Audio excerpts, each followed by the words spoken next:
गर्भ में कोई अलौकिक सत्य छुपा है। जैसे जैसे यह बात गांव में फैली, जिज्ञासा बढ़ती गई।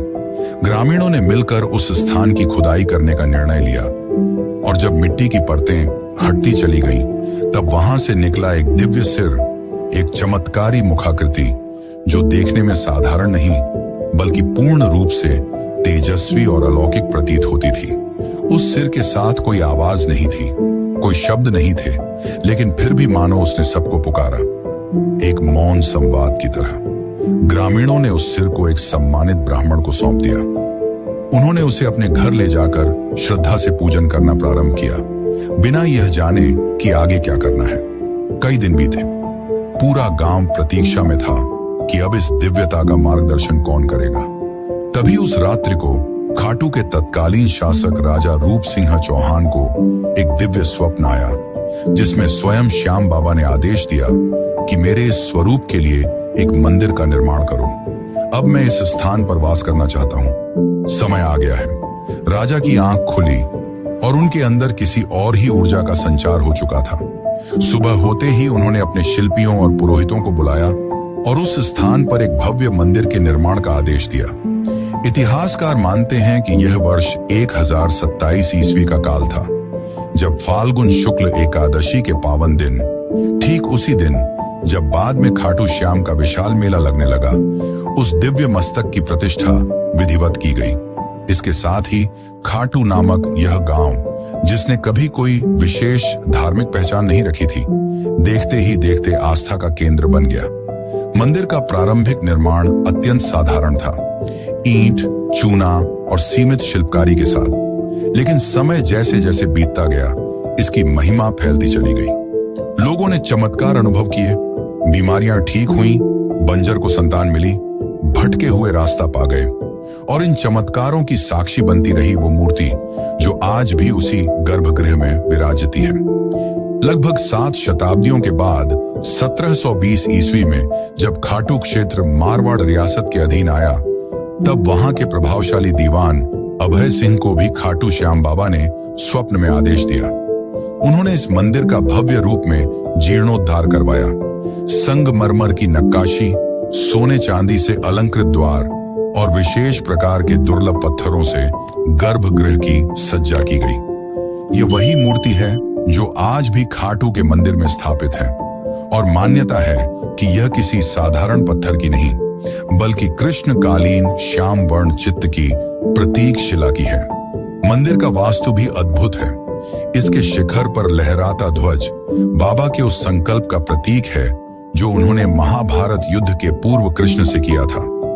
मैं उस ओर रहूंगा जो धर्म की ओर होगा। और गर्भगृह की शांति एक ऐसी अनुभूति देती है कि मानो स्वयं श्याम बाबा आपकी सांसों की गति पढ़ रहे हों। खाटू श्याम मंदिर आज न केवल एक धार्मिक स्थल है बल्कि एक जीवित परंपरा है। फाल्गुन मेला, लखी यात्राएं, निशान यात्रा, खाटू नरेश के जयकारे और वो भजन, श्याम तेरी बंसी पुकारे राधा नाम, ये सब मिलकर इस मंदिर को केवल एक स्थान नहीं बल्कि एक आध्यात्मिक ऊर्जा का केंद्र बनाते हैं। कई विद्वान मानते हैं कि यह मंदिर इतिहास और अध्यात्म के बीच का एक जीवन संगम है, जहां सिर्फ दर्शन नहीं होते, वहां एक भरोसा जन्म लेता है कि जब कोई हारा हुआ इस दरबार में आता है तो बाबा उसे फिर से जीवन से जोड़ देते हैं। तो जब अगली बार आप खाटू श्याम के दर्शन करें तो सिर झुकाएं, केवल एक मन्नत के लिए नहीं बल्कि उस त्याग के लिए जिसने युद्ध छोड़कर सेवा चुनी और उस धरोहर के लिए जिसने कलयुग में भी भक्तों को विश्वास से जोड़े रखा।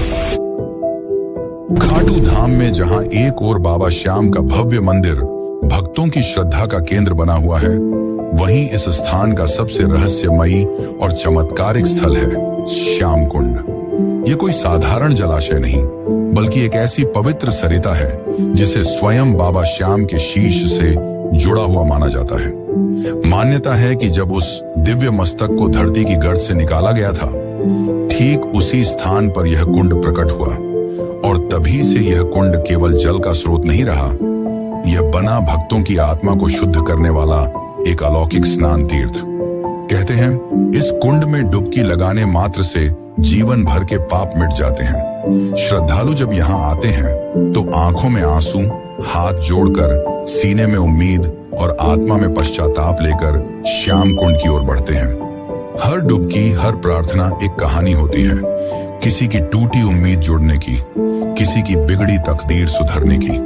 कुंड का जल सदा शांत, ठंडा और निर्मल रहता है, मानो खुद बाबा श्याम उसमें समाये हों। इस कुंड को लेकर एक और बात इसे पूरी तरह रहस्य से भर देती है। आज तक कोई यह निश्चित नहीं कर पाया कि इसका जल आता कहां से है।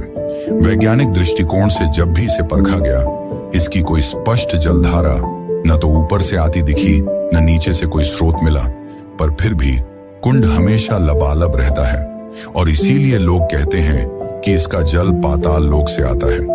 ये बात सुनने में कल्पना जैसी लगती है, लेकिन जब आप वहां खड़े होकर चारों ओर देखेंगे और महसूस करेंगे कि कोई स्रोत न होते हुए भी जल लगातार बना रहता है, तब एक अलौकिक सिहरन आपके भीतर दौड़ जाती है।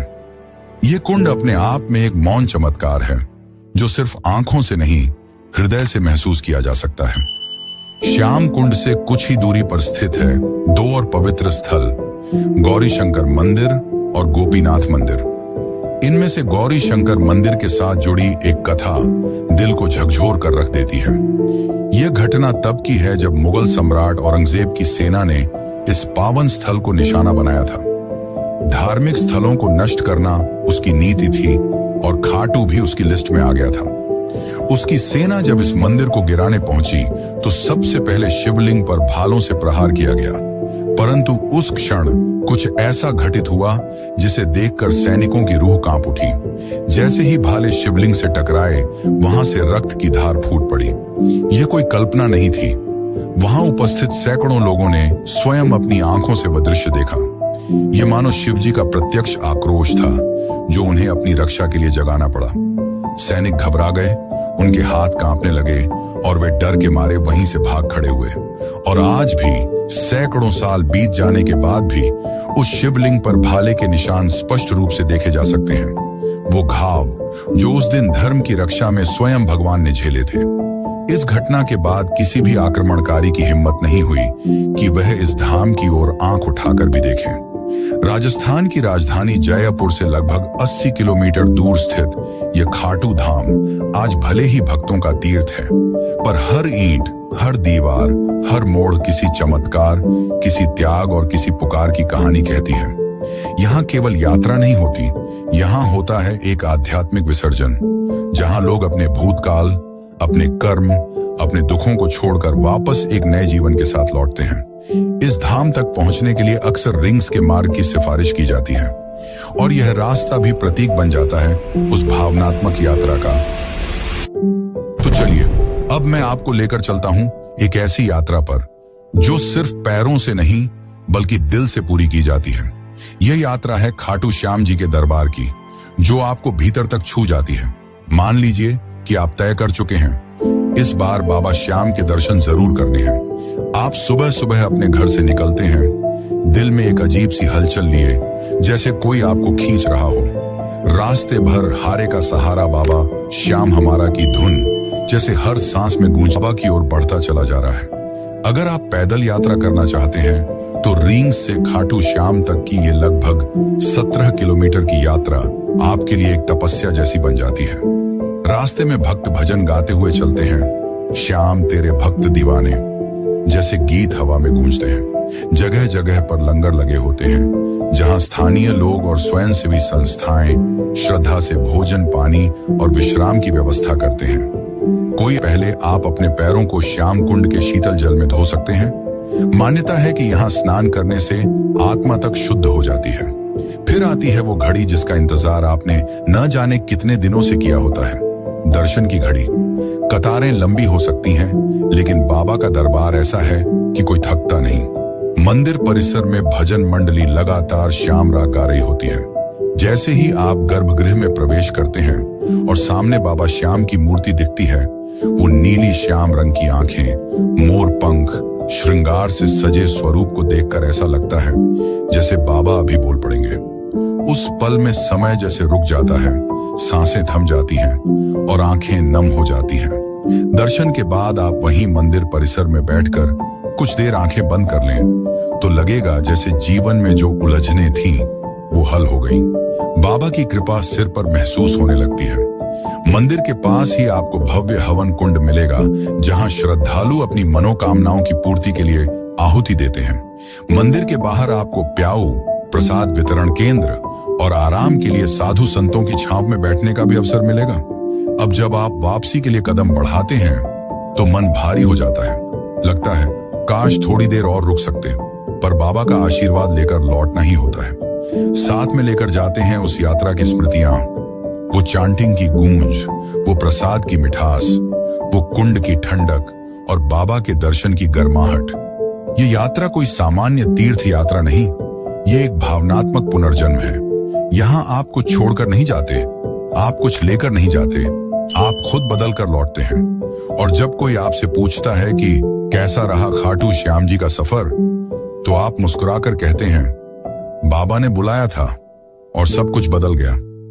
तो दोस्तों, अगर आपको ये खाटू श्याम जी की रहस्यमयी और भावनाओं से भरी यात्रा पसंद आई हो, तो इस वीडियो को एक प्यारा सा लाइक जरूर दीजिए और कमेंट में जय श्री श्याम लिखकर अपने भाव प्रकट कीजिए।